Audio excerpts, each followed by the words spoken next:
Hmm. Sunday shop do do do do do do. Sunday shop do do do do do do. Sunday shop do do do do do do do do. R. Hello, hello, hello. Greeting, welcome, salutation. How the devil are you? Not here apparently. Um, so probably doing better. High replay crew for the very few people that do sometimes watch the replays. So yes, no stream last week and a short stream the week before because I have been ill. I'm vaguely back to normal now. Um, but yeah, pretty nasty, coldy, sinus infection-y, nasty thing. Uh, and also Mary was ill as well, which doesn't help matters either. Um, but you could have planned it. The military would be proud of the plan. It was a very good plan. The plan was epic. Yeah, because, when's the best time to be ill? When you got a week off work. So, yes. So, it started, wasn't even the Friday. It was the Wednesday the week before the one we just had. Because I started feeling rough. Or was it even earlier than that? Might have been earlier than that even. Yeah, I think it was the week before that I started feeling ill. And just gradually got worse. I soldiered through the week at work. Oh, I got choc chip. So I soldiered through the week at work thinking, I've got a week off. This will clear up.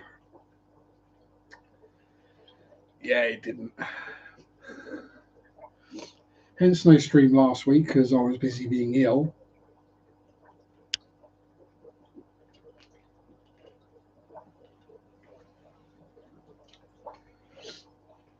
Struggling to speak and coughing my guts up all over the place. So,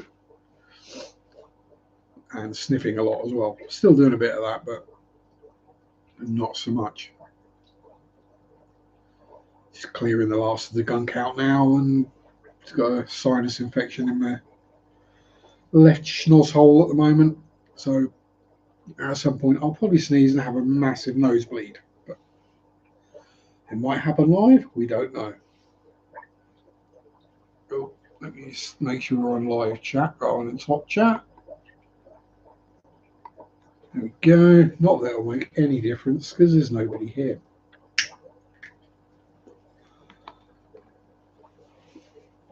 Yeah, so it's been a interesting week. The water change is done, and then spring cleaning and doing stuff in the garden. I managed to snap 2 digging spades, digging out bramble roots, but we're getting there. We're about a third of the way through it now.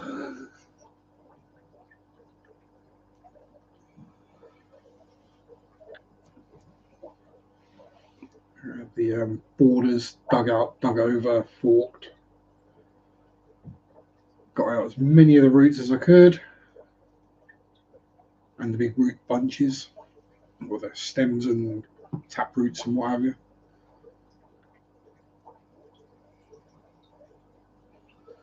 Yes. And in between that, also been spring cleaning in the house and trying to get better.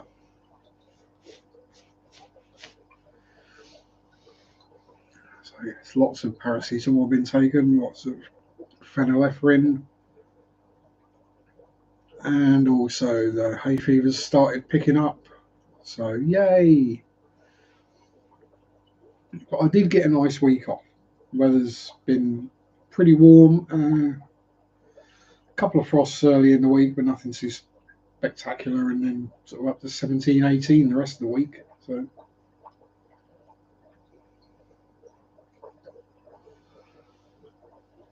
I've been having the back door open, getting some air in, and mosquitoes.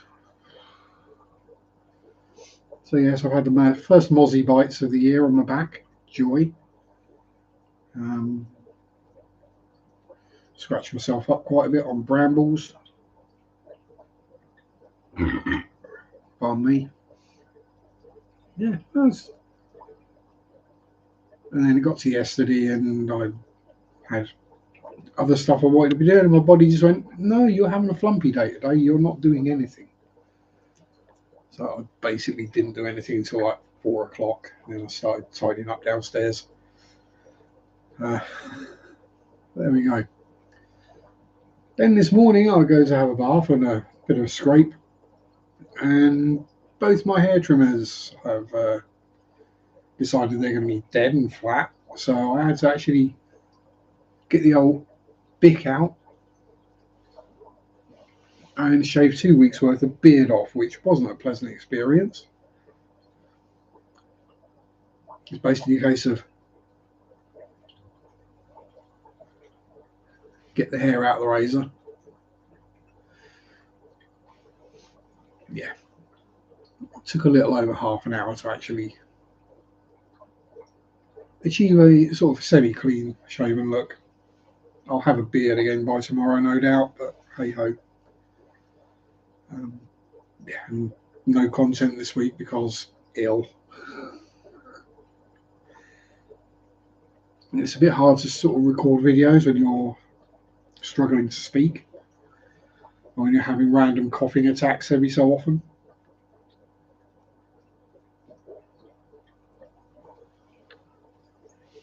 And then I was going to film one from the garden yesterday, but the neighbour that side had her fences redone, so lots of banging and noise and workmen in the garden, so probably not best to be standing outside talking to myself. I can get away with sitting indoors and talking to myself because the only person who's going to hear is my neighbour that side, and he's used to it. He knows I do YouTube, so we're cool there.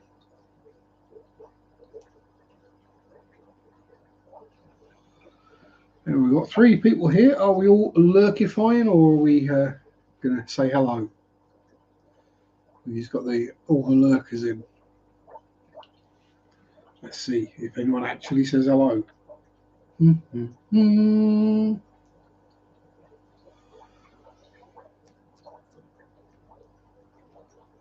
And then there is some fishy news. You may notice slightly less light coming from this direction because the lights are off in what was the Shelley tank, then became the Julie tank, and now is an empty tank because both the Julies kicked the bucket. No sign of illness or disease or anything bad or nasty. The water parameters are all good. So I'm guessing maybe old because they were sold as a breeding pair. So I'm guessing they probably got to the end of their lives, shall we say.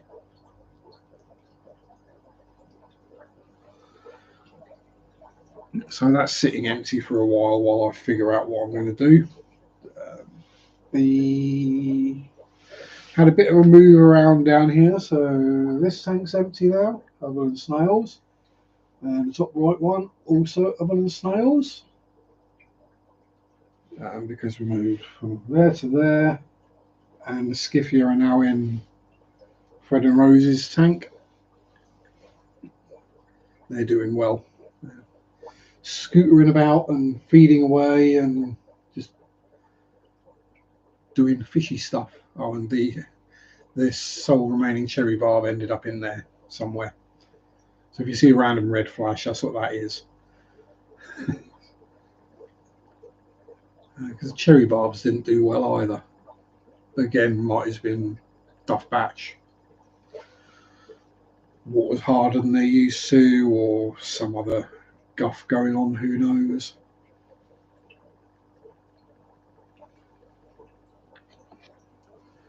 It's not for a lack of water changing and tank maintenance.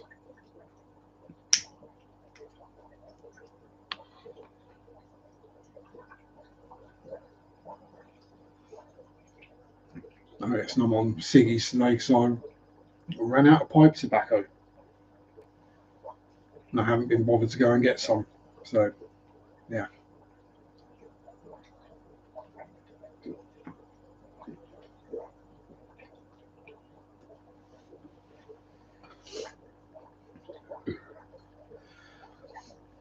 And when you got a cold, smoking a pipe is not pleasant.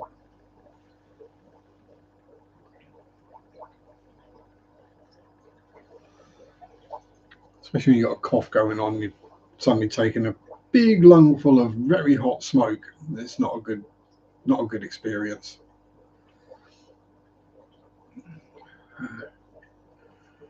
Yeah, that's pretty much where we've been this week.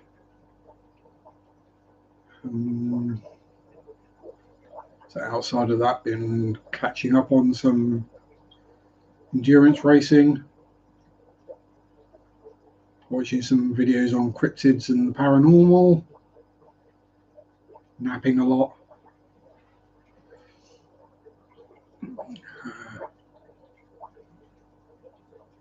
Yeah, that kind of stuff mostly.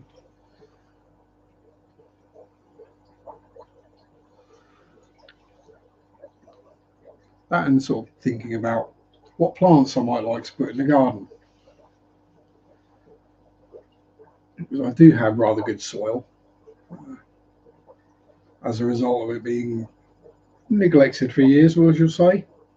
Lots of leaf mold litter built up, so it's very dark, loomy soil. So most things should do okay, providing I put them in the right place. It's also pretty free draining as well. So yeah, just depends on what I like, what I see, and how much it costs, really. Deb's my darling, first person to say hello. Hello, how are you? So yes, I started buying plants and bulbs and stuff. So I put some Dutch irises in, 10 of them, 10 Crocosmia bulbs, and I found a little red saxifrage at the local pet store. Howdy, Mufti, how you doing? And today, while we were out and about, I also got, need to stretch. No, I need longer arms. Yeah. Finally, a use for a crock. So I also got a box of 20 freesias. I'll go in and a dozen ranunculus, not homunculus, ranunculus. And to go in one of my herby pots. I've got a common thyme, thymus.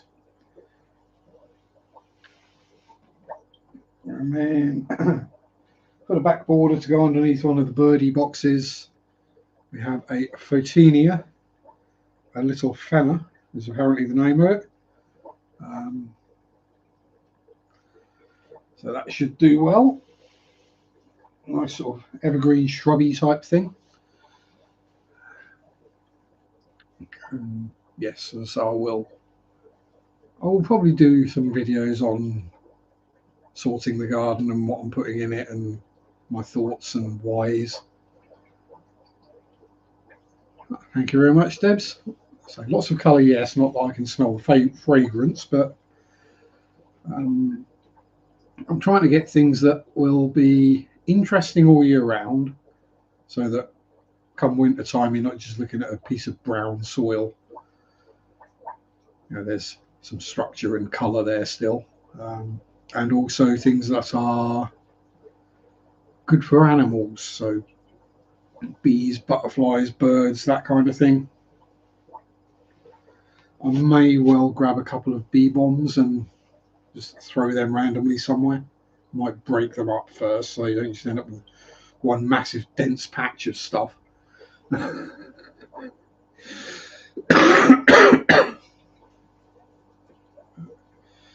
don't want to get into the whole buying hundreds of bedding plants every year and growing seeds out and no. Basically, I want a pretty garden that's fairly low maintenance.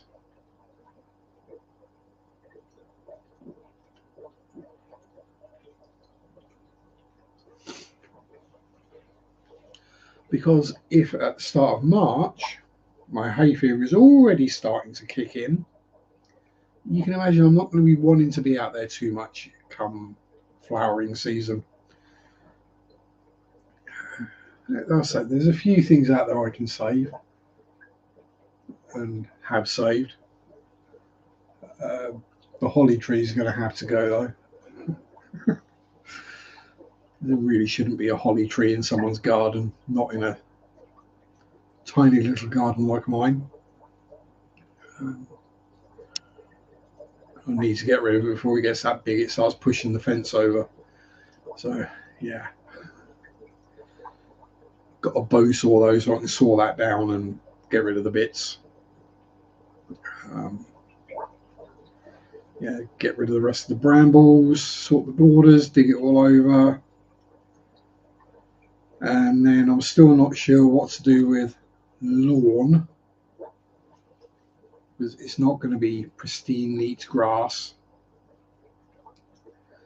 It'll probably just be a mix of whatever happens to grow there, to be honest. Mostly it's wild strawberries, grass and ivy at the moment. So we'll see how it goes.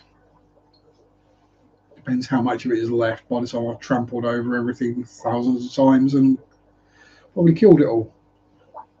Might have to put some grass seed down. But worse things happen at sea.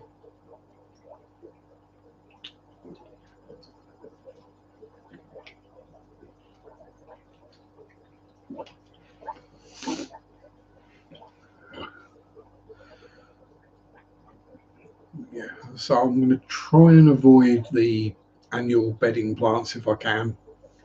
Stick to things that will either come back every year or self-seed and do their own thing.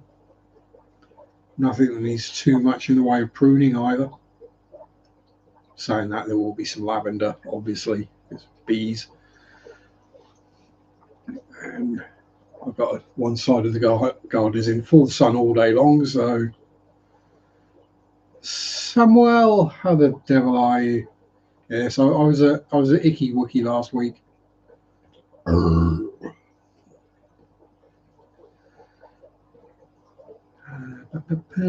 Yeah, so various plants. Definitely want to get a cordyline, preferably one of the trunky type ones. Cotoneaster,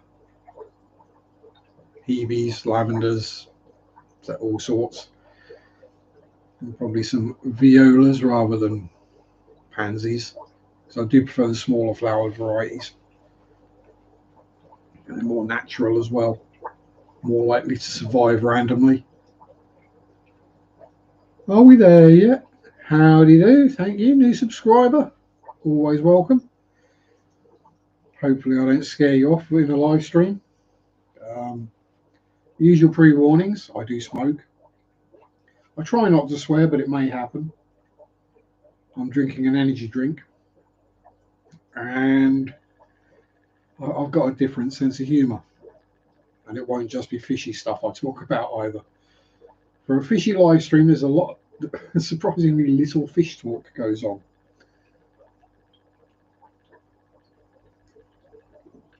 But don't let that put you off. Try and avoid religion and politics if we can, but sometimes it can't be helped, depending on what's going on in the world.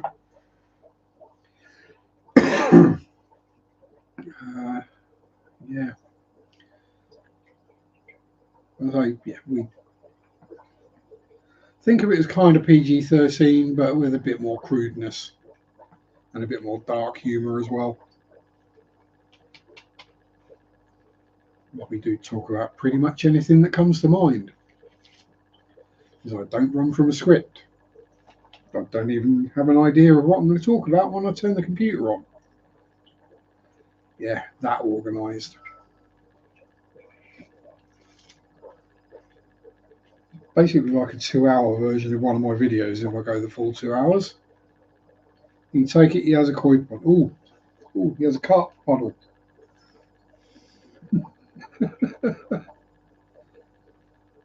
Just getting back into fish tanks after a long break. Good.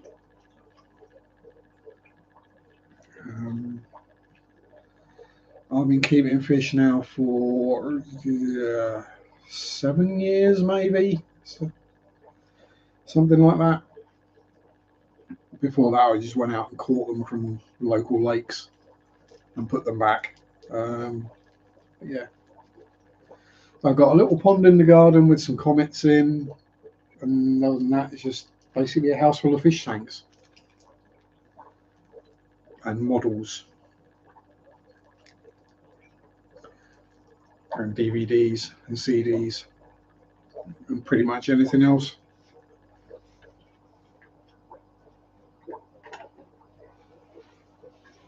Ooh. Yeah, the good thing about having been out in the garden quite a bit this week is all the comets have made it through winter. So we still have Holmes, Watson, and Moriarty. We still have Baldrick, and we still have Lucky.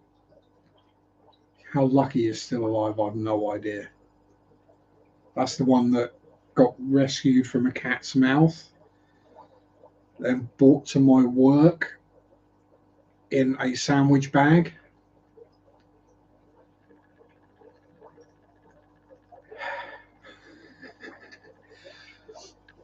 With penetrative cat teeth marks in his sides, having been fed grapes and granola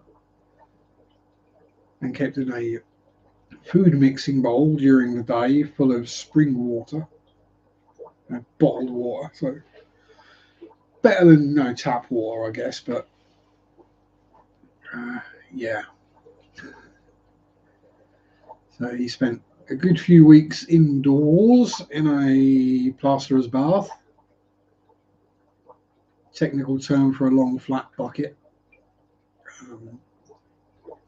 If you're looking for something for an outdoor tub but nothing too big, look up plasterer's baths. They're good value and they're sturdy as all hell. Mine's a 10-gallon one. I think it was about £12 or £13 off of Amazon.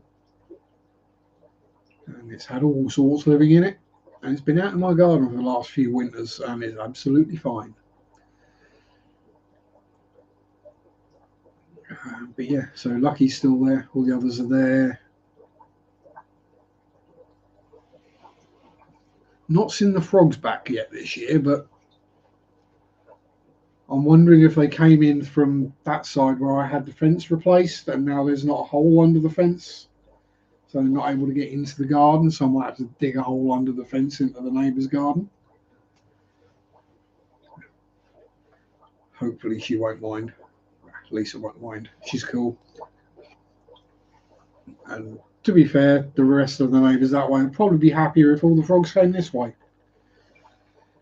Because I don't think most people like having frogs in their garden. Either that or the cats have had them all over the winter.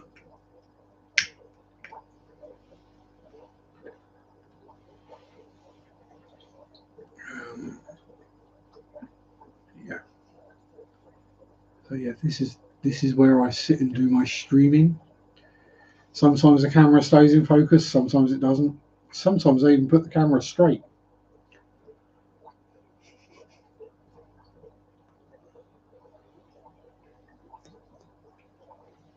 Yeah, so it's going back to frogs are so noisy. Yeah, it's normal, natural noise. That's fine. And yeah, camera's doing the weird. I'm not going to focus on you anymore. I'm going to focus on a random point in between. And it's still not going to focus. Or you can hear sometimes at night. That's why I keep the back door shut or keep the windows shut so that it keeps the noise out. Let's try that again. There we go. Yeah, it's just a constant bark, bark, bark.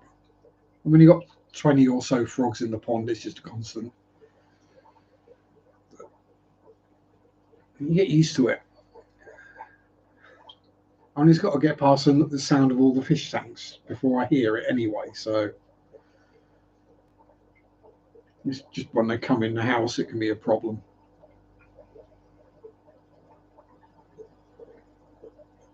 Speech to text doesn't understand my mumbling. Speech to text does not understand me at all. I tried it. It doesn't work. Didn't see a lot of frogs last year. Came across a few newts. Oh, that's always good. Were they the what are the flavours of newts in the UK? I can't remember. Is it greater and lesser crested? So I think great crested newt is the one that's endangered, isn't it? Yeah. I think last year I had about 20 frogs. This year I've not seen one. I know they're in the garden somewhere. I just don't know where.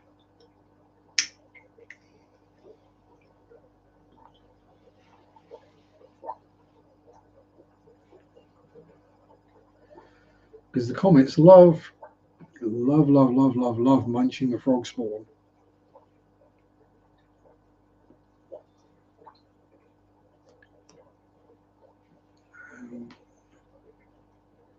And newts are always cool. You know they've come in naturally.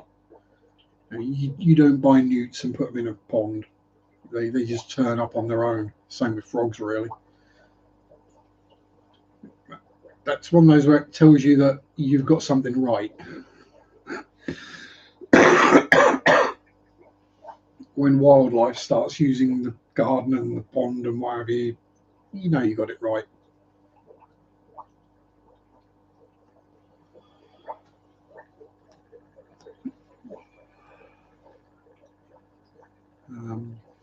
Probably lesser crested because they're the common ones. Might be worth looking online and see what is around your area. People will probably know somewhere.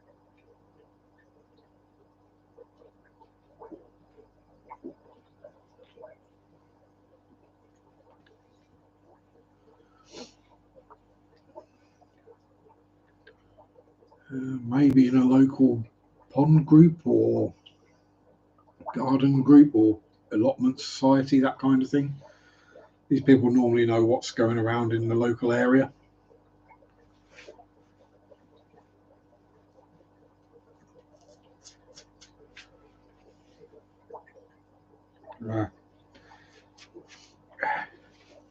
Jam from donut I had earlier.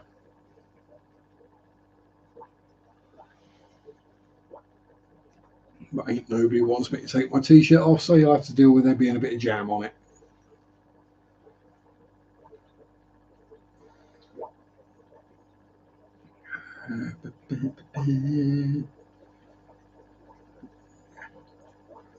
So, yeah, if you've got newts in the pond, it's doing okay. If you've got koi in there, surprised they didn't eat them. They'll eat anything else they can get their gob around.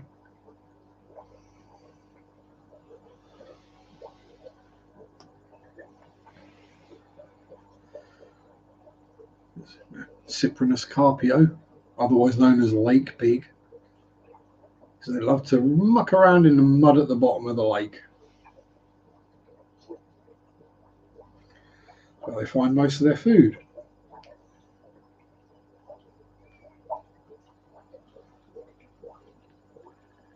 Probably the protected one's going to keep quiet. No, I think it's one of those ones where if you've got them in a garden pond, you've got them in a garden pond. But if for some reason you decide to get rid of the pond, then I'm guessing as long as you release them in a local waterway or a local pond, you're probably okay. I know they're getting a bit snarky about people moving frog spawn around now.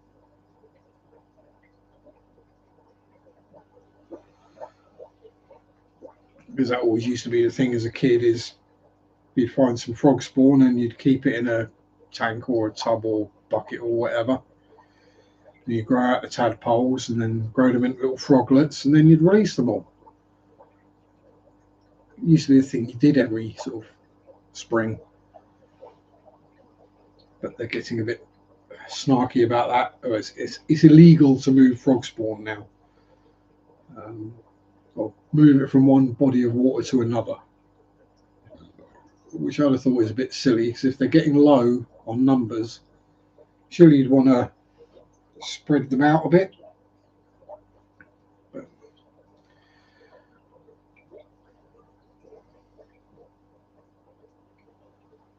unless they're worried about diseases, but yeah, I think frogs do get some form of mite or parasite, don't they? Sometimes, so it might be that. And then if you move in the spawn, it won't have a chance to have the mite or the parasite because it'll still be spawn. Oh well. It's like the whole thing with the signal crayfish, the invasive species. Got a load of washing up bowl behind the garage last year. Exactly.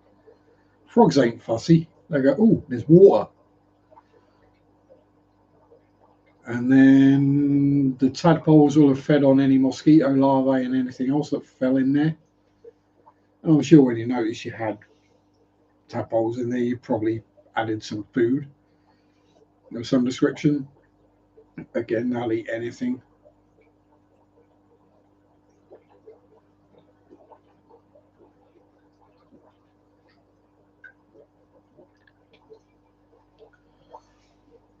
But then I don't feed my pond at all. So, yes, I know I'm evil. It hasn't got a filter and I don't feed it. Oh my God, how do the fish survive? You know, all the natural food that's in there, like the bloodworms and the snails and the leeches and freshwater shrimp and whatever happens to fall in there. Worms. Yeah, it's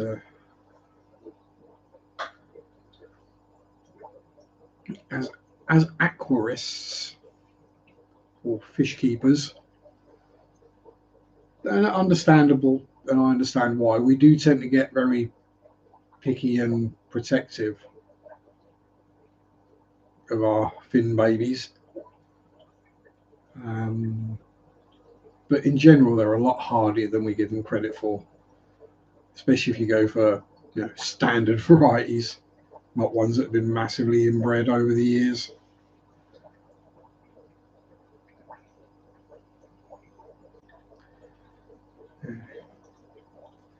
In my thinking is that's why goldfish bowls were okay in the past because all the fish were basic and standard. They hadn't been inbred and made to be something different, so they could put up with a bit more stress. I'm not saying I'm not saying they were a good environment to keep live animal in. I was saying that the reason that being reversed. I'm saying the reason that the fish or whatever we kept in them survived was because they were more hardy. These days, it seems half the fish you buy tend to die within a couple of weeks anyway. Much like my Julidochromis did. Breeding pair 2 weeks later got none. I don't think they laid eggs. If they did and there are babies in there, I'll be quite happy, but I highly doubt it because I've not seen anything moving.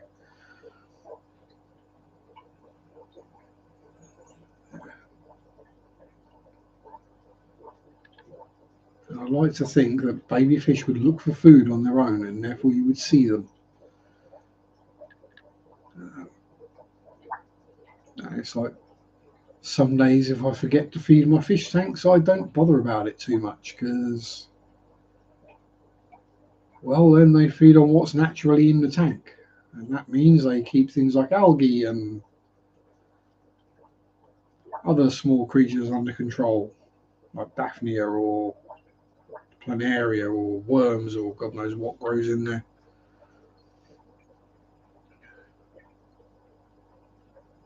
And if you're not familiar, breeder boxes, we've got another batch of bristlenoses, and that's what you can see in the majority of those tanks.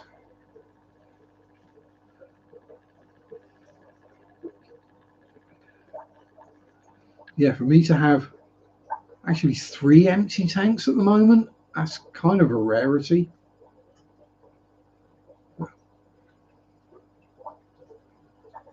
I think I might just convert what was the shelly tank into a normal planted tank and go from there.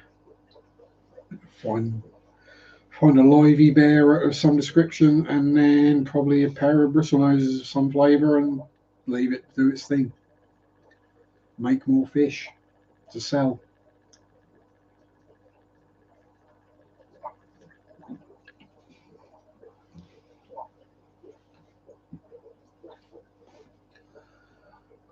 Because yay, it's always good to have a hobby that makes you money. Definitely better than having a hobby that just sucks money. Um, that was one of the reasons I stopped doing the modelling videos, because there's only so many how-tos you can film, or how-I-dos as I called them. And yeah, you get to a point where you're buying a model kit that could be 50 or 60 quid just to film a review video on it, rather than it's because you actually want it and you want to build it. It's because it's the new kit out, and if you get your review up first, you'll get all the views. Yeah. So was it the Meng P40, Meng P51 Mustang kit got released? Mine was the first video up in the UK, and I got over 1,000 views in like 2 days. And then one of the bigger YouTubers uploaded their video, and my views died. It's like that. So nowadays, I'm more just, it's more of a this is what I'm doing type channel than a specific. This is about fish. This is about modelling. This is about cycling or whatever. It's a. I say like I'll probably film some videos on the garden, what I'm doing and what have you, just because I want to do it. I know according to the algorithm that it's a bad thing to do because it, you know, doesn't hone in on a niche and spreads the interest. But my channel, I'll do what I want with it, to be honest. It's not like it's a main source of income or anything. If it was, then I'd be a bit more, you know. Well, if I was making any decent money out of it, I would be uploading more videos, wouldn't I? So,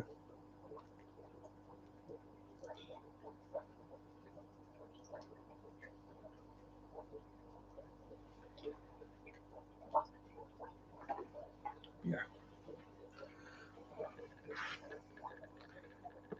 Ooh. Ooh, up to 9 peoples.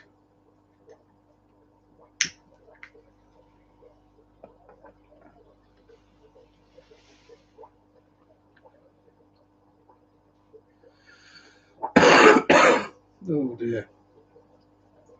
No, that's not a smoker's cough. That's just a cough left over.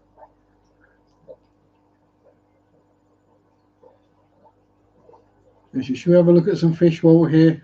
May as well. Grab the camera.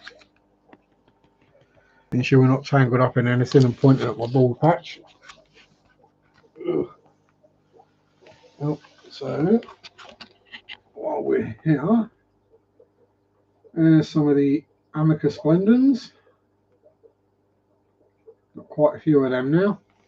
So nothing in there, just a bunch of rocks. There's Spotty. There's some of the Limia Parisiae and the breeder box. Oh, we have male Limia. Gorgeous boy. There's Bert. Oh, it's that time of the month. He's got the horn.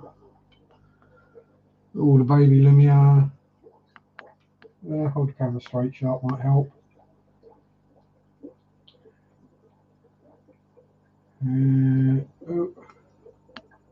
Spotty's in his cave again. He hasn't got any eggs in there, he's just wafting for wafting's sake, I think. Oh, there's Ernie hiding out down there. Again with more baby Limia. And then we have Bristlenose Mageddon.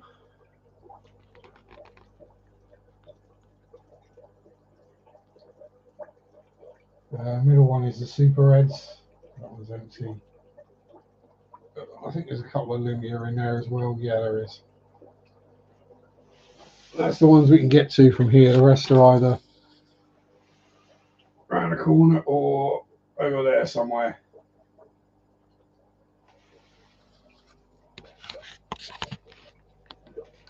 Oh god. Still getting used to this new laptop and where things are plugged in and where the wires run and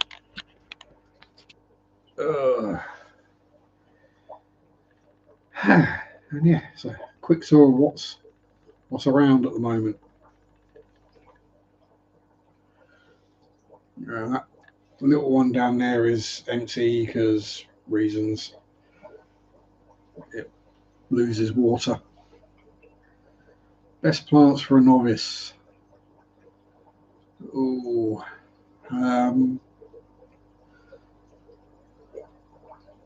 basically the ones in Tropicana packaging. So the ones from like Pets at Home. Does depend a lot on your substrate and your water hardness, but the Limnophila normally does well. Java fern, as long as you don't plant it. The various Anubias species, because all these plants in these are just Anubias trimmings. Yeah, I know they're like that, and I call that trimming. Cryptwendetii or Wentii. Pretty much any of the ones that you find randomly everywhere. Anything red can be a bit of a pig.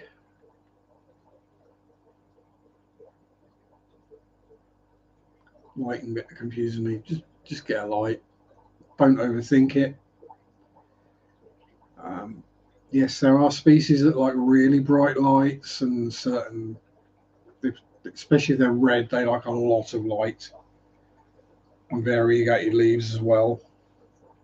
Some of them aren't strictly aquatic plants, what we might think of as marginal plants. So some of the year they're underwater, some of the year they're out of water, but they've always got their feet wet. So yeah, just the basic ones. I got a Fluval Flex 57, don't laugh. I have two of those and I have a 34. So I'm not going to laugh at the Fluval Flex. It's a bloody awesome fish tank. It's got, it's decent size, enough water volume to do a fair bit with, enough footprint inside to do a fair bit with. The filter's super easy to clean, so it's not a faff to do it. You just pull that bit of sponge out and smush it out in the water change bucket and chuck it back in. They're quiet. Yeah, good solid tank. As I say, my first one is 7 or 8 years old now and still going fine. Only thing is, back to the lights, if you overfill it, I know the lights are waterproof, but they're not quite waterproof, if you know what I mean. A bit of moisture can get in there, but they're not. When I'm talking about replacing them every 3 or 4 years, that's not exactly a big issue. It's not like they're going to pop every 6 months or so. Usually, you'll notice there's a couple of LEDs that go out first, and then you're like, so that gives you time to get a new one. I'm actually using the 34-litre light on one of the 57s because the 57-litre lights weren't available when I needed one, so I've got a 34. And it's as simple as drilling 4 small holes in the lid and using a couple of cable ties to hold the light in. It's that simple. Yeah, it works fine. That's growing crypts quite happily and Anubias. Currently home to a breeding pair of super red bristlenoses, a small group of Scyphia multipunctata, and a yo-yo loach that is clearing out the last of the snails. But I don't think it's ever actually going to eat all the Malaysian trumpet snails, so we might have to remove it at some point. Especially once the Scyphia start breeding, because we don't want it eating those.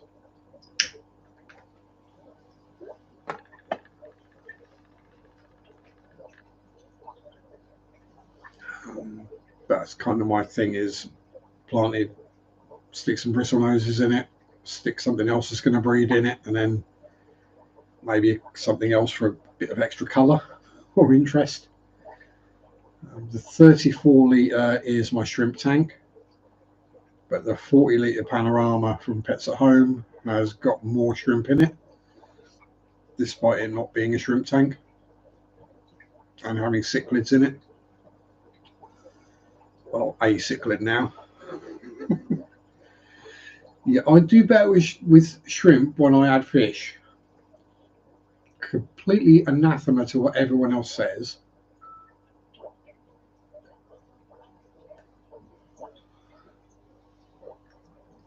But I don't know. They just seem to do better with a predator around. Maybe it picks off the weak ones, and then you don't get the weak ones breeding or spreading any nasties around because they get eaten and pooped out. And also the shrimp then feed on what the fish put out the other end. You feed the fish poops, and the shrimp eat the poop.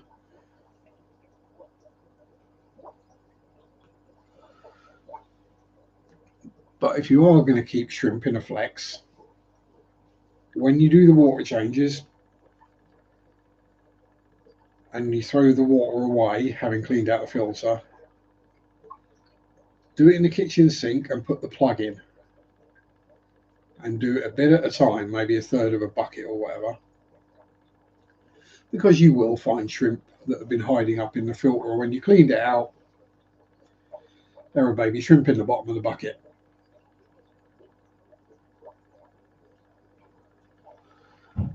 Most weeks I'll find half a dozen or so, some weeks 20. So yeah, if you've got a fluval flex and your shrimp aren't breeding very well, chances are you're probably flushing half the babies away when you do a water change. And that's not a fault of the tank, because, you know, any other filter I've got that sucks water through a piece of sponge, if there are shrimp in the tank, there are shrimp in the filter.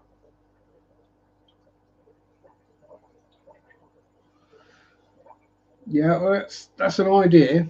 I did try that with some foam. Problem is that blocks up fairly quickly. Obviously, depending on the bioload of the tank.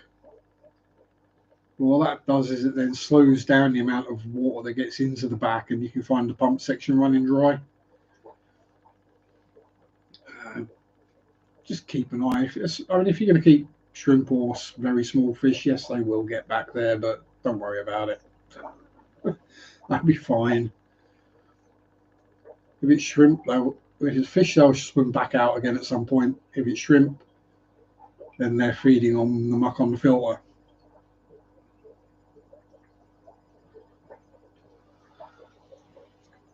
Yeah, so I gave it a go and then decided I couldn't be bothered with it anymore, basically.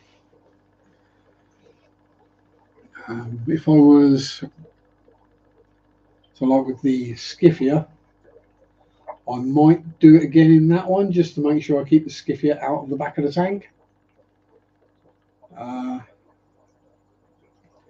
Mainly because endangered species, so you want to breed as many as you can because you get as much money as you can for them when you sell them.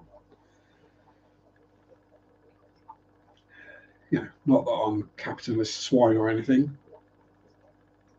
but and oh god, here's where I come across like some kind of elitist.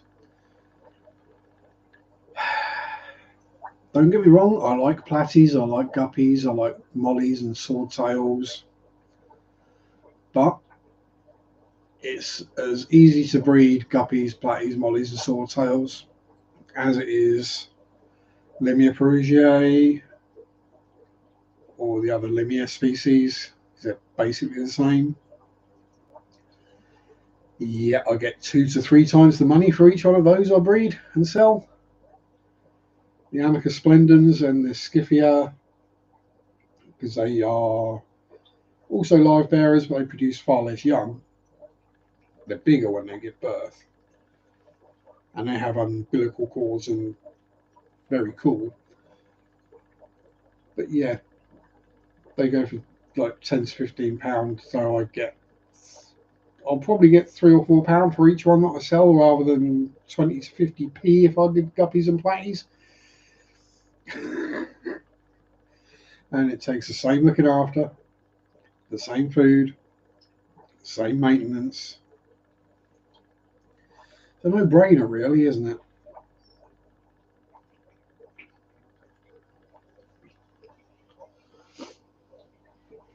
So if you've not kept fishy tanks for a long while, or the bloody camera's focusing on the can, isn't it?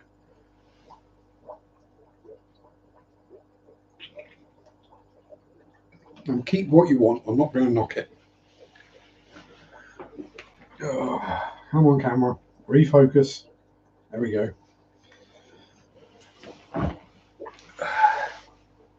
Yeah, we all have our what we'd rather keep. I just tend to go with things I know will do well in my water, because I've got very hard water. So live bearers do well. Amazon cichlids, surprisingly not. Early 90s last tank when Son was young and smashed it. Oh. So yeah, well, yeah, it's going to be an accident, but kids. I'm sure there's plenty of adults have had a moment and gone into a fish tank.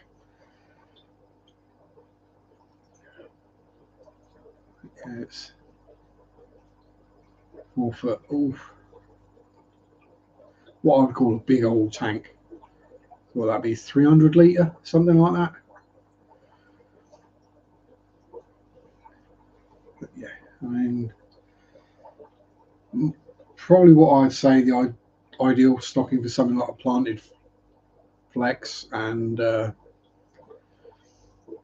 do overstock tanks.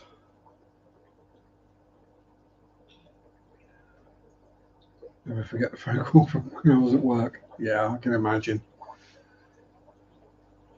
But yeah, these things do happen. Not a lot you can do about it. If you tell a kid to stay away from something they just get closer to it. So don't touch that. 2 seconds later, they picked it up.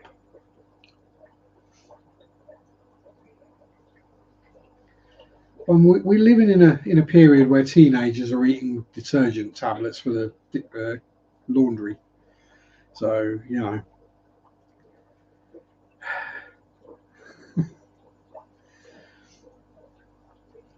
it's yeah.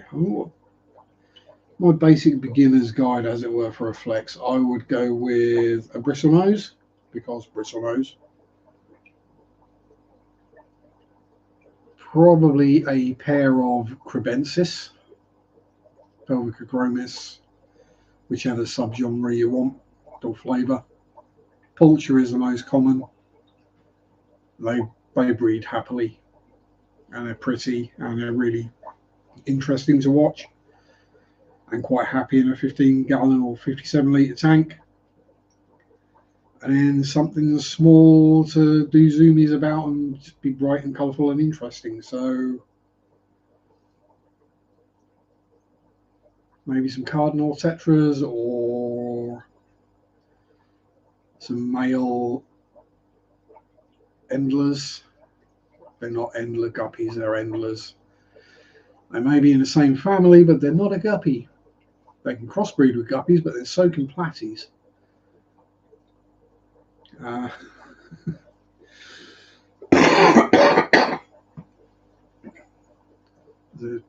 Pasilia wingy eye and Pasilia reticulata. I can't remember what the guppy name is. It's one of those things where you go into the local fish store, the LFS, and you go through the tanks, and it'll be guppy, platy, swordtail, angelfish, crebensis, ram, bristlenose, or pleco. Yeah, not a problem. Send us a message, stick it in a comment on a video or whatever. And then you get to the ones that it's just got the scientific name there.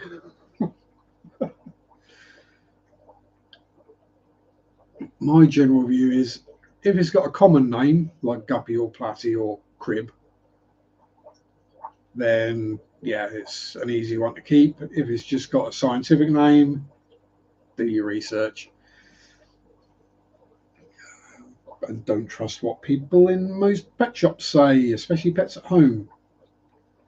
Not knocking Pets at Home, because my local Pets at Home is actually a really good one. And they did have a really good guy on the fish department, Mike, who's moved on since. And he knew his stuff to the extent that he could help customers with the fish that they sold. But I think it was last year I was in there just getting some food or plants, or we might have been getting stuff for the bunny. My better half, not Pets at Home, my local is awful. Yeah, it does seem there are good ones and bad ones. So my local one is good,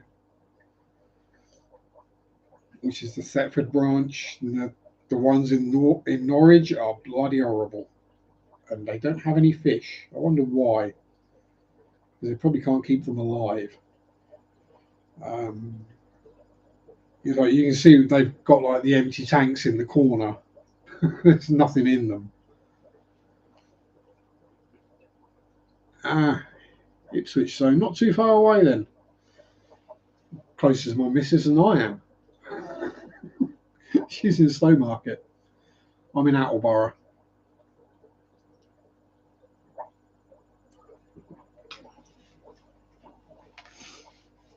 So I'm Norfolk and good. So at least we can understand each other's accents. Yay!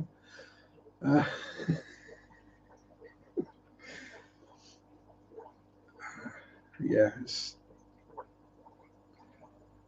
I say, last time, or not last time, there's some point last year, I think it might have been the year before, given how quick time passes when you're getting old. It's 5 years today since lockdown started, if you believe that. But yeah, customer was talking to the person who was doing the fish section and said, I've been told to avoid cichlids. So you're not going places, you're gone places. Me old boot. Eureka. I'm not native Norfolk, but I'm gradually turning that way. The more tired I get, the more Norfolk I get. I try and keep it out of my videos because when you start talking proper Norfolk, people can't understand you.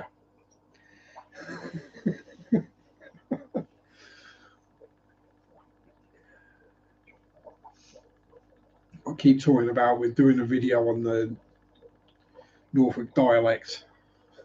I think that would just confuse people way too much. Place names are bad enough. Yeah, so customers going, yeah, I've heard that cichlids can be a problem, so I don't want any cichlids. And the lovely young lady who was serving, oh, that's okay, so we don't sell any cichlids. I'm like, excuse me, but yes, you do. No, we don't. So, well, you've got crebensis there, you've got rams there, you've got angels there,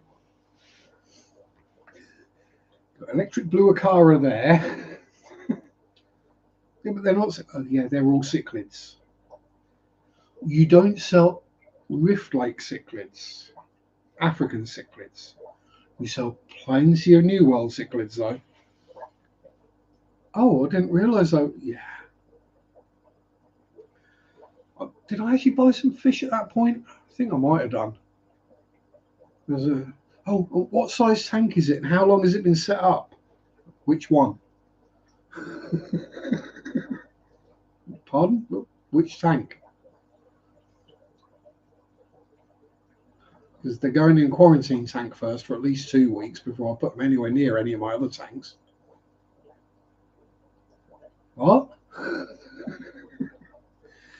Yeah, I have a quarantine tank so that when I buy fishies from places, I put the fishies in the quarantine tank, and then if they got any illnesses or diseases or anything nasty, I find out before I add them to another tank. Usually. There have been a couple of occasions where I missed things, but there was that time with the Bosemano rainbows that had the not cottonmouth, what was it called? Was preparing to Mary Poppins, now preparing to Kevin Costner in Waterworld.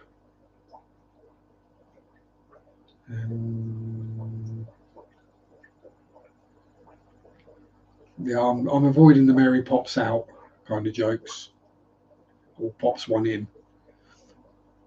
Any particular reason, my dear Adele?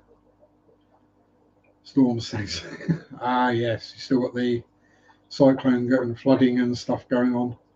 I hope you're not too badly affected yourself.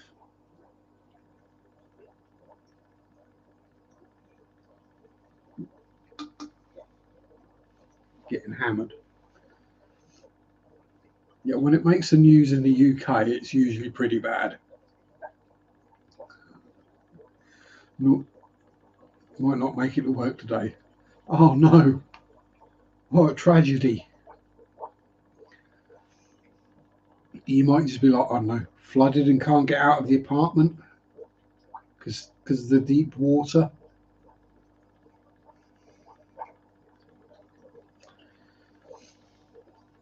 Casuals don't work, don't get paid. Exactly.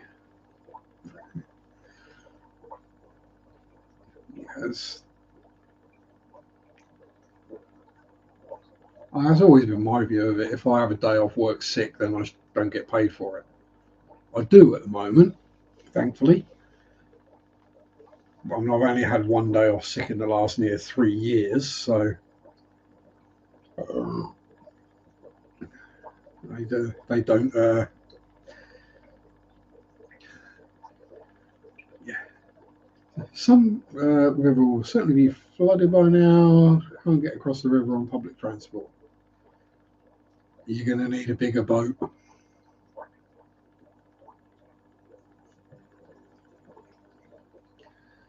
although it does give you the opportunity once the floodwaters start subsiding to then go explore the various places where the floodwater has gathered still and see what lively creatures are still in there. You could well find plenty of fishies that have got stranded. I mean, not that I would suggest randomly paddling in Australian waterways, because you never know what's going to attack you or eat you.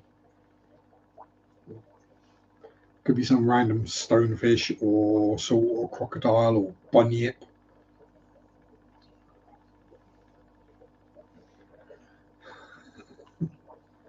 Wait with daylight so you can see. just chuck a stone out the window, see if you hear a splash.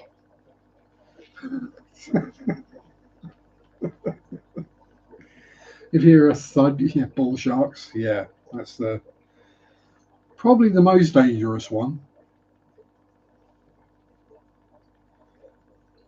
Bull sharks and salties, but yeah.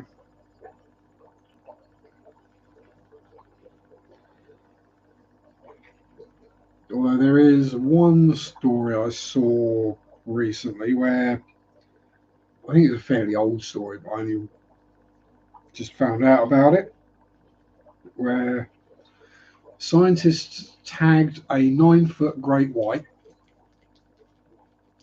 and they were following it on their tags.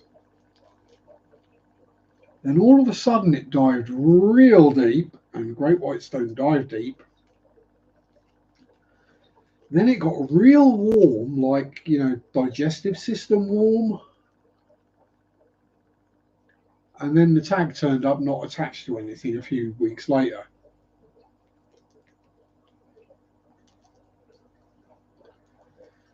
Yeah, they were thinking maybe giant squid, but that wouldn't account for the temperature increase due to digestion. So it's got to be something that has a warm digestive system. So there, my thinking was probably something like a sperm whale.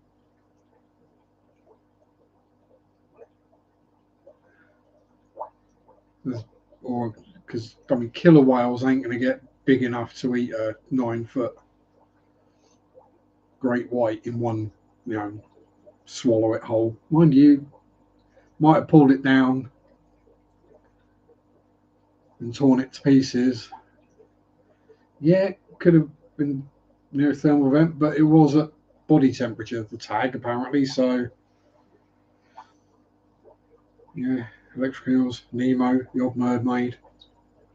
Yeah, I'm going to go with bunyip.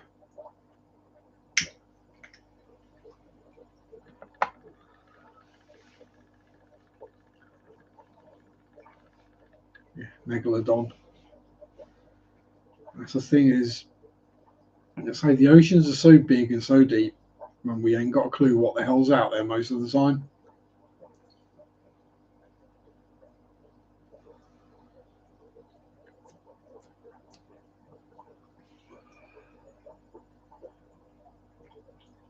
No.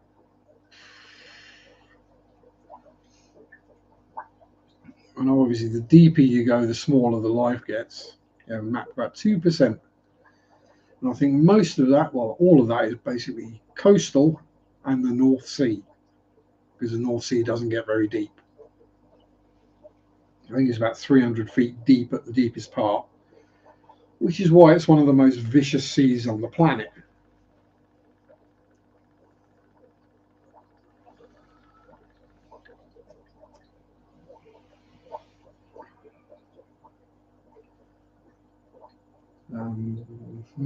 Yeah, because once you get across that continental shelf, it just plummets. And yes, I know we've got stuff that can go down there now, but it's going to be that slow that pretty much anything's going to see it coming. Yeah, it's the pressure. That's the thing. It's sending something to Mars. Okay, getting it there is a bit of a pig, but once it's there, there's very little air pressure on it, so it doesn't have to withstand anything too much. Whereas, I mean, we all know what happens when you take a carbon fibre submarine down a bit too deep.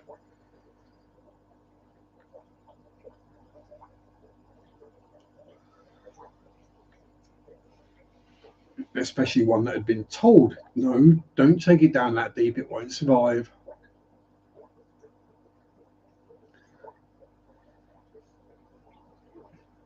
Yeah, so I mean, we've sonar mapped the bottom of the oceans, but there are still massive shipwrecks that we have no idea where they are. Yeah. Hasn't ended up well for a lot of people going too deep, in more ways than one.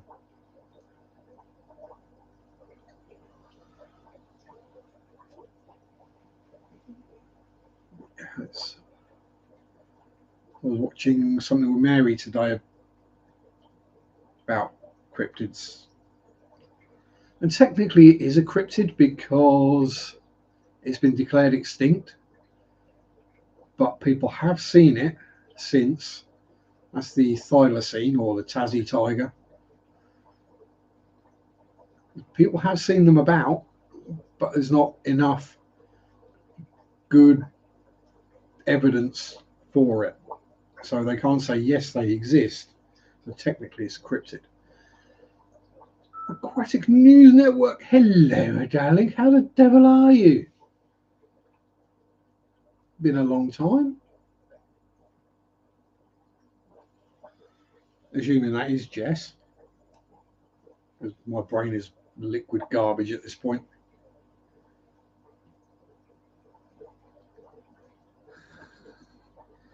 Yes, it does get a bit Kenneth Williams in here. I am a bit of a flirt. Oh, matron. Yes, the carry-on jokes which none of the American viewers will get. Adele might, being an Aussie, she might have seen the carry-on movies.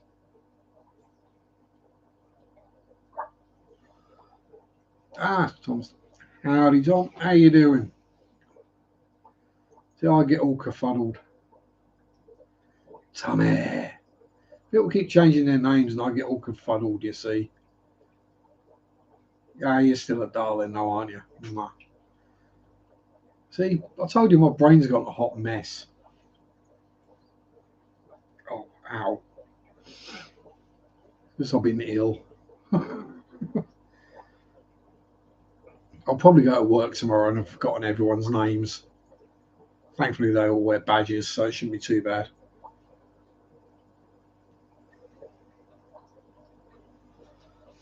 So I know Jess did change her name from Mains, Tails, Fur, and Fins to something else that was similar to.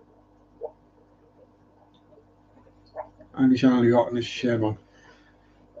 Yeah, I can't remember what Jess changed her name to. Was it the Aquatic News Show or something like that? It was something similar. I haven't seen Hide nor Hair of Jess for ages either. Perhaps it's because I'm normally not around in the afternoons when she used to stream. Or she's doing something else now. I don't know. Don't even know if I'll be welcome back again. Not after last time when she had some guests on that was selling was hawking some aquarium decoration tat, and I was pointing out the flaws in the system. They didn't like it very much. You know what I'm like. If I see an obvious flaw in something, I'm going to point it out. Yeah, that ain't going to work.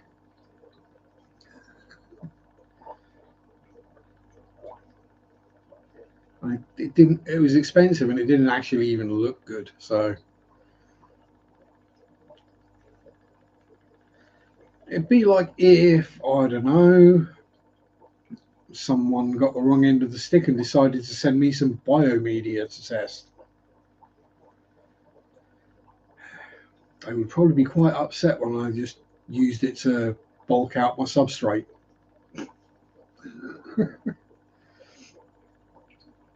I'm going, yeah, well, I'll put some in the tank and It just clagged up with rubbish and I didn't notice any difference. So, yeah, pointless. Huh? Can't say that. Yeah, it's the truth. Deal with it. Just because your substrate will soak up blue water. Yeah, I've not been approached by anyone from Timu yet, or Timu, or whatever they're calling it. Did get approached by Higa, Higa, Herga, how it gets pronounced. They wanted to send me something free to do a video on a review, and I said, okay, what you got? They said, we got this. Okay, well, send me whatever, and I'll do a video on it. Well, you just have to buy it from Amazon first, and then if we like your review, then we'll pay you back for it. I'm like, that's not a free review. That's a paid for review. And if I say what I think of it, you're not going to pay me, and I'm going to be stuck with something I don't want. No. I'm like, yeah, that's also illegal in the UK. Oh, and it suddenly went quiet, and I haven't heard from them since.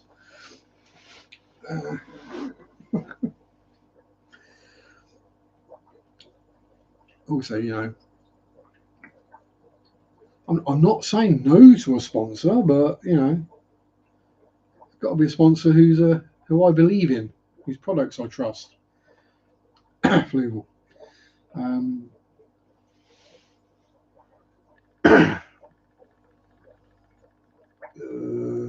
liquefy. Herons. Yeah, herons. I'd quite like a herons sponsor if I could get one. Because I go through a lot of their products.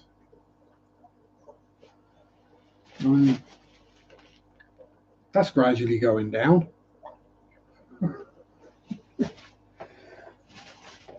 And we know how quick I go through sacks of algae wafers.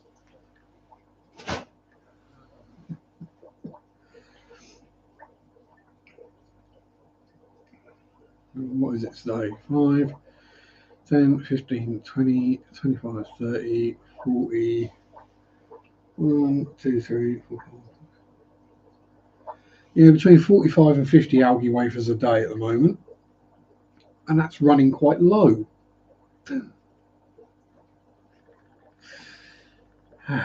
Yeah, this is why I don't buy algae wafers in the little tubs you see in the fish shop.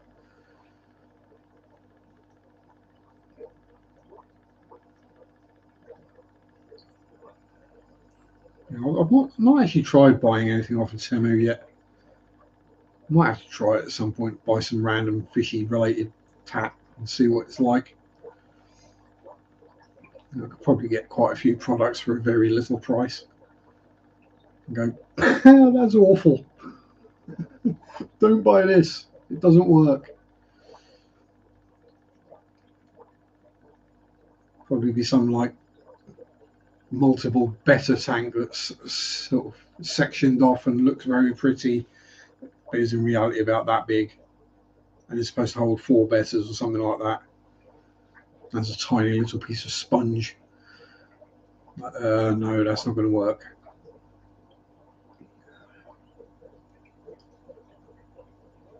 Yeah, it'll be something like that. Some random tool that I'd never use anyway.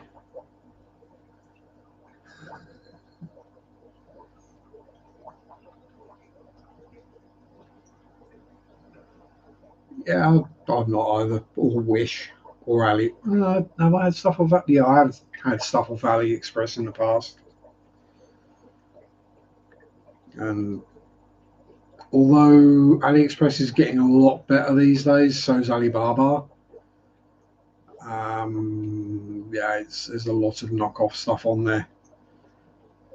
And there's the name brand stuff that just hasn't got the name on it, which I don't have a problem with. Because it's exactly the same thing, it just hasn't got the posh badge stuck on it. Like, oh, I ain't got it down here now. I'll put it upstairs. I can get the air pumps that look exactly like the shark and the higger, and I've got to be careful how I say that, haven't I? All the various other ones. And you can get them all on Amazon for less than half the price. And it's exactly the same air pump, it just hasn't got the fancy packaging on it or the badge. That I have no problem with. It's the knockoff stuff I do have an issue with, because yeah, it's not as good, basically. Usually it's not even up for the job. And I can, mind you, there's a lot of name brand aquarium stuff that's not up for the job. I've got one of them algae scraper spongy things on a stick. Yeah, that don't work. Mag float things. Yeah, they don't get algae off either. Pain in the butt to use. Single-sided razor blade works just as well, or better in every case, especially on tanks with curved glass.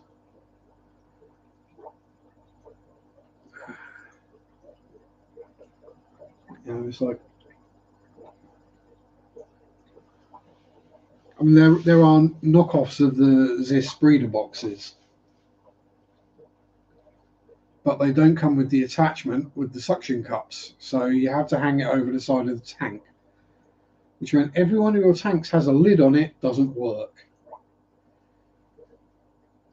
Or there is one that I could hang on the inner rim in there, but then the whole breeder box would be underwater, which just means that all the fish swim straight out the top or swim in, which is the problem I have sometimes, which is why there's some limia in that tank, because mummy limia jumped in the breeder box, gave birth and jumped out again.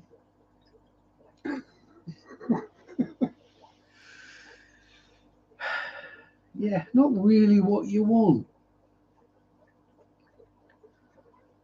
And especially when it's something like plecos, because let's be honest, catching 100 plus bristlenose plecos in there, no thank you. Ain't happening. That's why they go in the breeder box and then they go into one of these tanks and gradually work their way down to the bottom tank. Because it's a lot easier to catch them in a bare bottom tank that's not full of plants and substrate and decorations, and you literally just grab the bit of wood, put the net underneath it and pick it out of the tank and watch as a whole bunch of them just drop straight off into the net. And then you repeat that a few times with the wood, the filter, then do a bit of chasey, and you've soon got 50 bristle noses bagged up.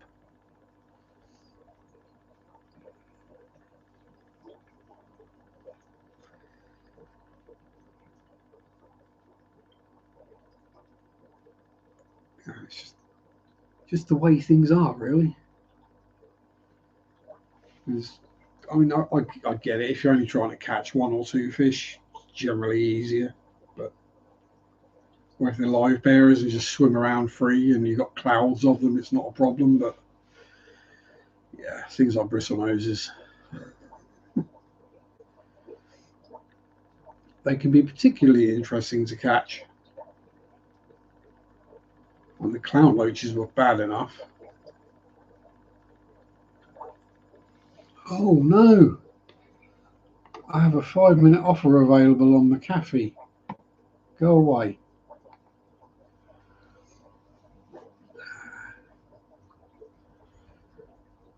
Yeah. I mean, that was bad enough when I had to that way. When I had to catch Bert when he swallowed the Corridora.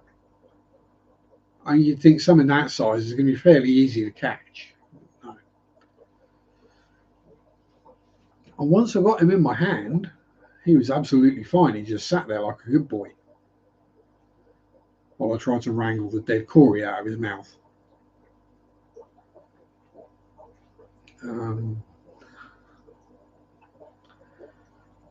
He just let me hold him, not a problem.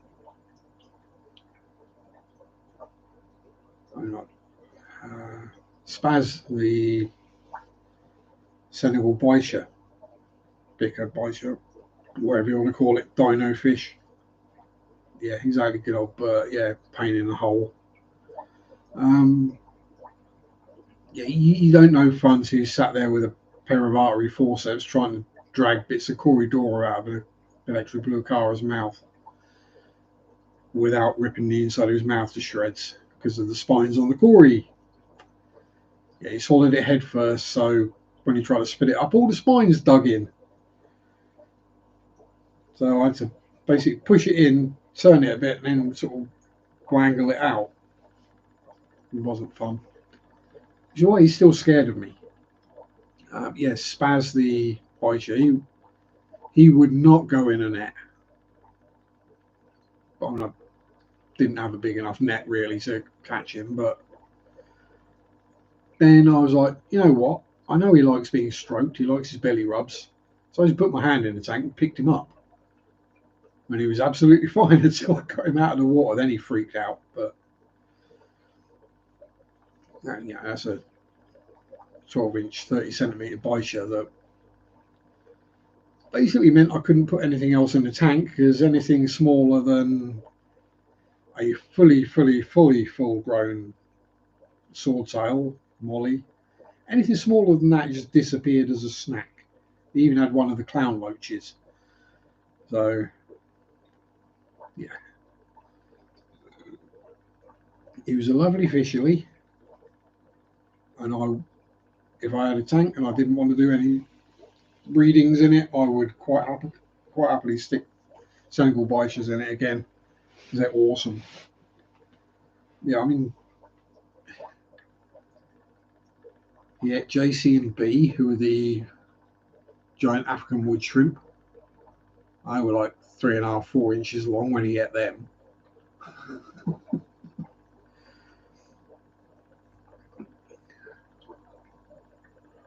I mean, at least he did get rid of my guppy problem when he was quite small. He started out with about 50 or 60 guppies, and very shortly I had no guppies and a very fat and happy looking bicher. So, had a lovely clowny before the smash tank. That is the thing though with clowns is, you had a big tank, so you're okay, but yeah, they get big. And they're a shoaling fish. They don't like being on their own, they like to be in groups. Which you go, yeah, fine, okay. Then people don't realise they get to like 18 inches long. And they get deep and wide as well with it. They get big. And the bigger they get, the less vibrant their colours get too. I mean, they're still gorgeous, but. And I do prefer the noises that clown loaches make to the noises yo-yo loaches make. Because a clown loach is more of a dull sort of thudding noise when they get excited and happy and find food. Yo-yo loaches, when they start clicking, it sounds like glass cracking, which is not a noise you want in a fish room, especially when you're not used to it. Just the one had it a few years, well gutted. Probably got quite chonkers then. I think I had mine about a year, and they went from like dinky to. They were good size. I got decent money when I sold those. They didn't stay in the LFS very long. Same with Spaz. I think they all literally sold on the day I took them in, and I took them in at like 12:30 in the afternoon. So it was only like another 5 hours trading. They all went.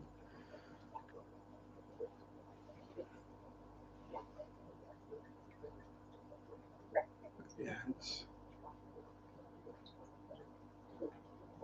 And the bichill was the first time I realised that some fish, because bichirs are mainly nocturnal, have a tapetum in their eyes like a cat would, except that fish ones don't glow yellow or orange like cats or dogs. They glow red. So I was sitting there one day, I looked over the tank, and I see these two red eyes looking at me.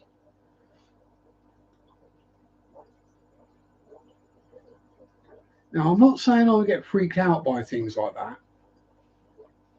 but yeah, it did give me a bit of a start. It was fairly early in the morning. I'd just woken up and I was probably watching a documentary about demons or something. You sort of look up, look over, and just because where the sunlight was coming in from the front window, and it just caught his eyes just right, and he just glowed up red. It was a bit freaky. The albino corys do the same thing as well, but they wink at you, which is kind of cool.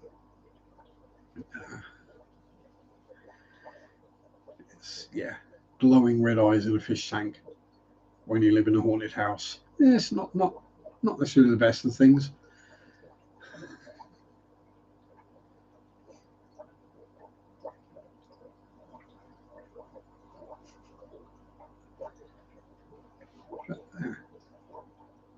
He was a lovely fish, and if people have got a big enough tank, I would recommend them. They're easy to look after. They're easy to feed. It's just as they get bigger, they will eat anything that fits in that cavern they call a mouth. And it doesn't look a very big mouth when you see them sat in the fish shop and you're just sitting there smiling at you. Then when you see them open it, it goes, yeah, oh. It's when you see them eat something that's really big and you're like, okay, yeah, that's like a third of the size of you and you just swallowed it in one. You see a swordtail that's like that long without the sword, and all you see is the sword sticking out of his mouth. Oh, yeah. I bought a trio of XL pineapple swords. I thought they're big enough. He won't be able to eat those. Oh, 2 days later, no more swordtails.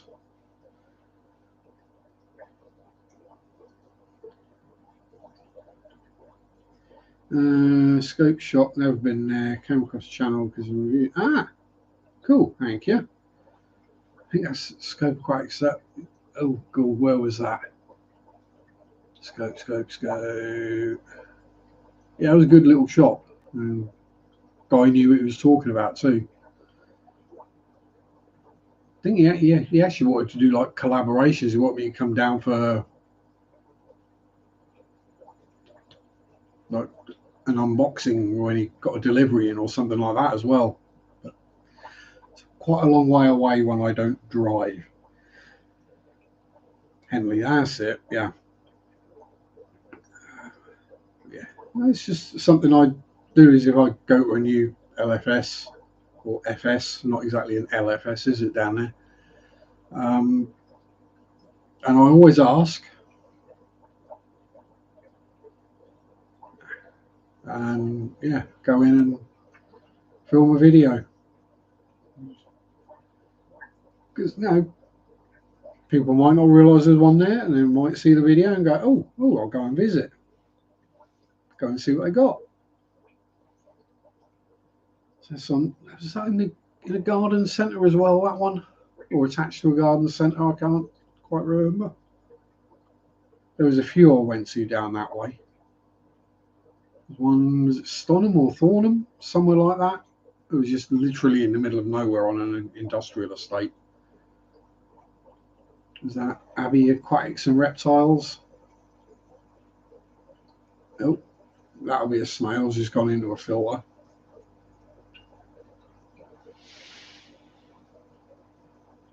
Yeah.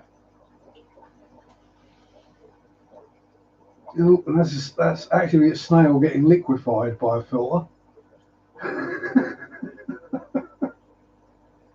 You can see the bits of snail getting spat out of the. That's kind of grim. Quite where the air's coming from, I have no idea because the whole filter's underwater. Yeah, at the farm shop. Yeah, that was the one. That's right, that'll soon shut up because Dobby's in Woodbridge. Don't think I've been to Dobby's. Like, it's one of those where Mary has to come up here to me. It's like a 45-minute drive. Then I kind of feel bad at like drive all the way back and past, and then come all the way back here just to drive all the way back home again. If she didn't mind being on camera, I would probably just lend her a camera and go, "Can you film there, please?" But she doesn't like being on camera. Yeah, who needs a food mixer when you got a... I reckon that is probably just the shell now being ground up into small pieces. I got the tank from there. Yeah, so my LFS is Swallow Aquatics, which I'm kind of lucky because that place is massive. And also as a supplier, I get good prices. I've been going there donkey's years now, so I've got Maidenhead Aquatics in Norwich. I've not been there for years because expensive. There's that Scapist shop in Norwich, whatever that's called, I can't remember. Something punny, I think. But again, that is all the posh rimless tanks and expensive CO2 systems and plants, but they don't actually sell fish or that kind of stuff, which is fine. That's what the shop's for. It's just not got a lot in there for me. So I've bought a few plants from there, and actually that's where I met George Farmer. I think I might have upset him.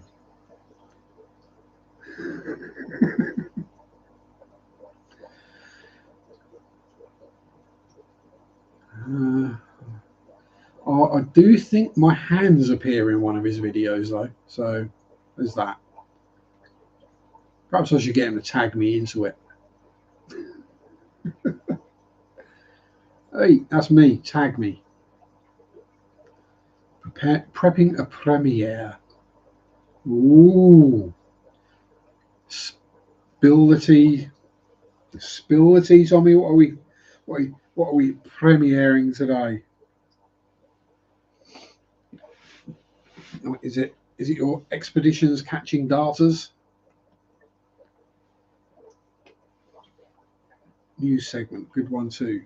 Ooh. Sure. And what time have you set that for? You're on Central Time, right? I guess in 20 minutes. Oh, look at that. In that case, I shall make sure I finish a little ahead of time. 3 Central Standard, which is 5 hours. Yes, so that'll be 4 o'clock Eastern Standard, 5 o'clock Pacific Western Standard. I ain't worried about blimmin' hours. I get plenty of them.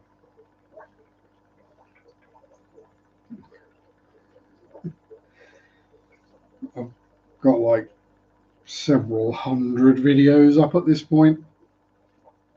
And admittedly, not all of them get views, but there are still some that get quite a lot of views.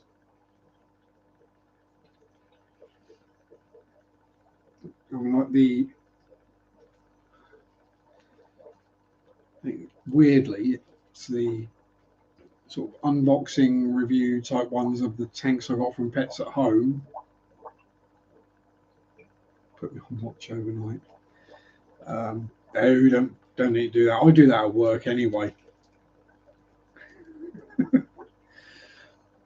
Because the tools we use are computers, basically, PCs, desktops.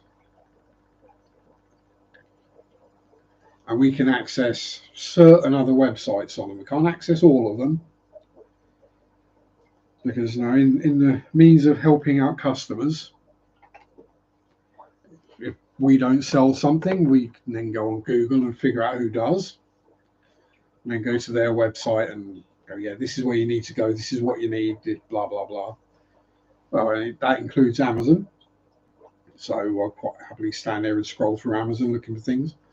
And YouTube, because obviously there's lots of DIY instructional videos on YouTube.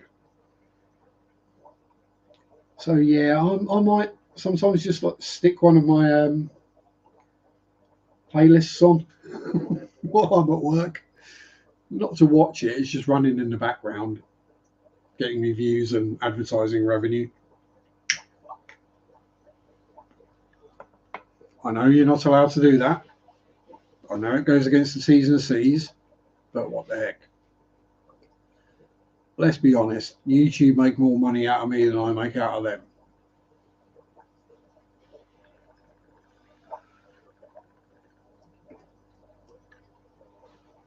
Well, maybe not. They make a third that I won't make, but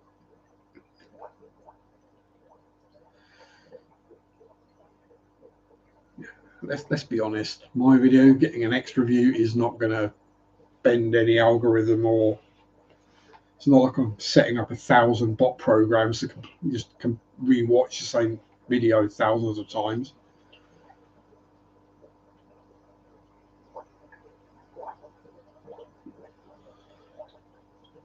It's like all these things with YouTube. Our smaller channels can maybe get away with a bit more. Yeah, exactly. It's larger channels that are very popular, you know, hundreds of thousands or millions of subscribers, then yeah, they do have to be careful. But little old me bumbling along, I ain't causing any hassle or squit for anyone at top.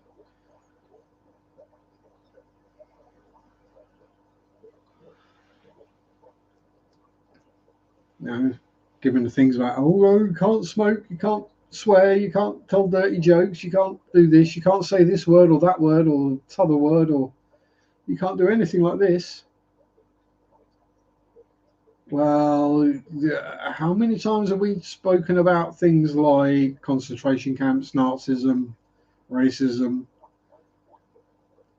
sexual innuendos, uh, sexual crimes? We used all these words regularly, but here's the thing. I find it's if you use it in context, you don't get any trouble for it. Hence why my video about Nazism in modelling is still monetized. Doesn't get any views because it probably gets, you know, squashed, but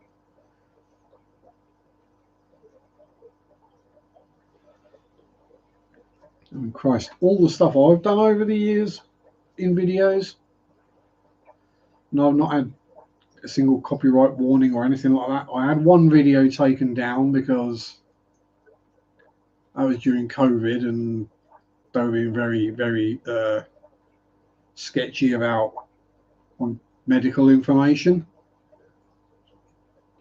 But I appealed it, and within like half an hour, the video was back up. It was on my live streams. Yeah. No, taking videos quicker than I can make them.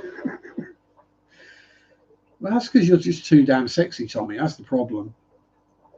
I can meek them. You get the spelling right at some point.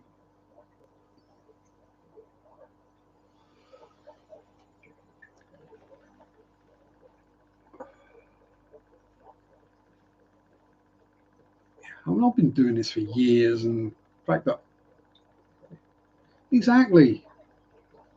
Perhaps you should go in for some of the transparent try-on halls because they seem to be okay. They got, I mean, they don't get ads on them, quite obviously. And they are a blatant, just, it's an advert for, here's what I look like nearly dressed, here's my OnlyFans. Like, yeah, right.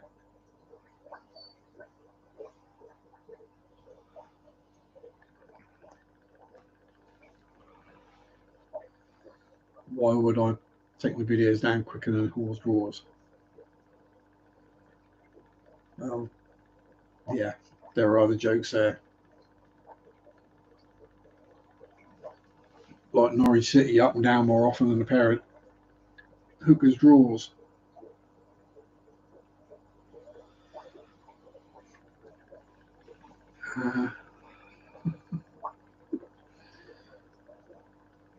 Yes, I'm not when the whole, I don't know, people who have been around long enough, but when the old not for kids thing came in, and everyone was really worried about that.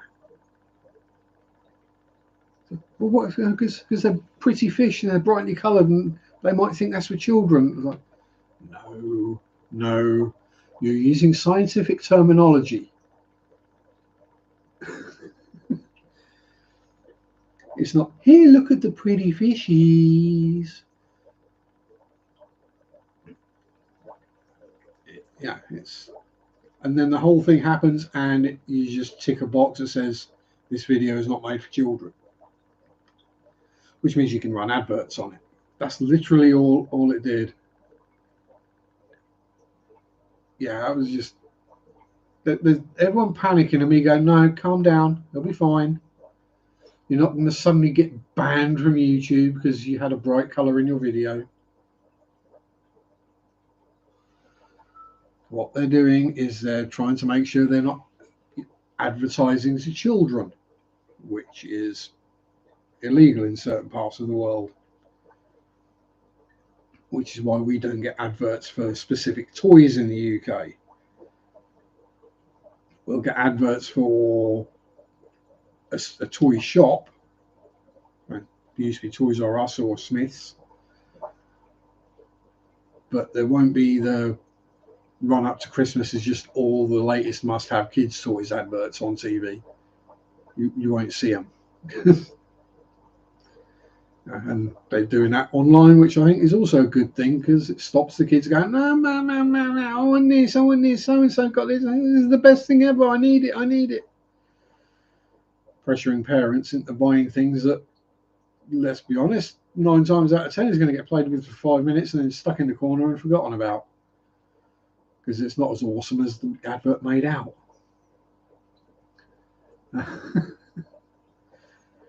Yeah.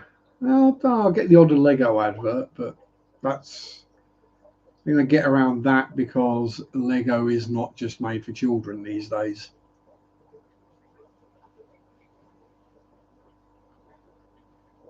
Yeah, so it was that whole thing. It literally, it turned out you just click a button that said this video is not made for children,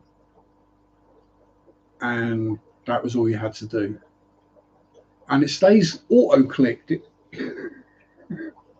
So literally you had to click one button, and that was it.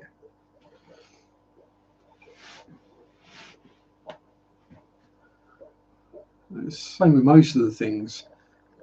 The adpocalypse.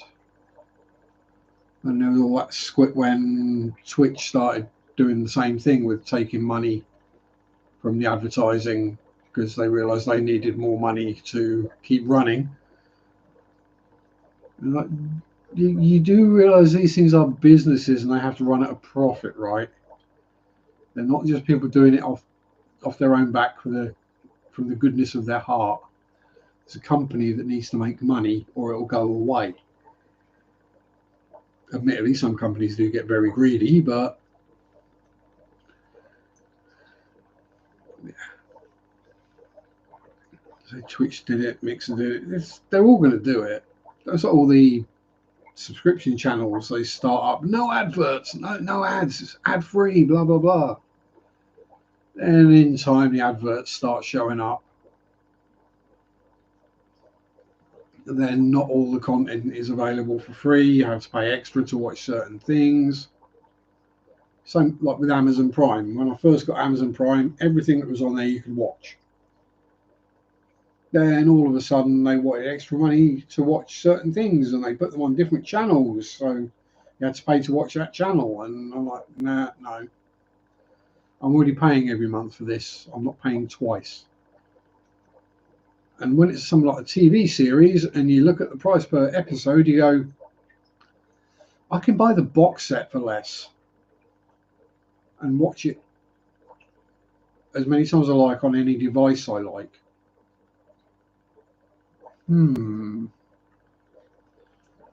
Yeah, just me anyway. Right, well, as Tommy has got his premiere in 10 minutes over on the Aquatic News Network, Sky Early Days all free, yep. And then it gradually started getting more and more expensive, and you got to pay for more and more stuff, and now you basically don't get anything. This is why I no longer have a TV license, because I don't watch TV. So I'm going to call it a little bit early today, just so everyone can get ready and get over to Tommy's channel, grab a snack and a beverage of your choice. Have a pee, have a scratch, whatever you need to do. And yep, I shall have a pee and a scratch, and then I'll pop on my tablet, hopefully. So yeah, thanks everyone for being here. Thanks, are we there yet, for being here for the first time and subbing, and always good to have another local dude around. Hang on, let me make Tommy a mod, because I ain't got a clue how to do all that stuff, and Tommy probably has. Oh God. Add as moderator. There we go.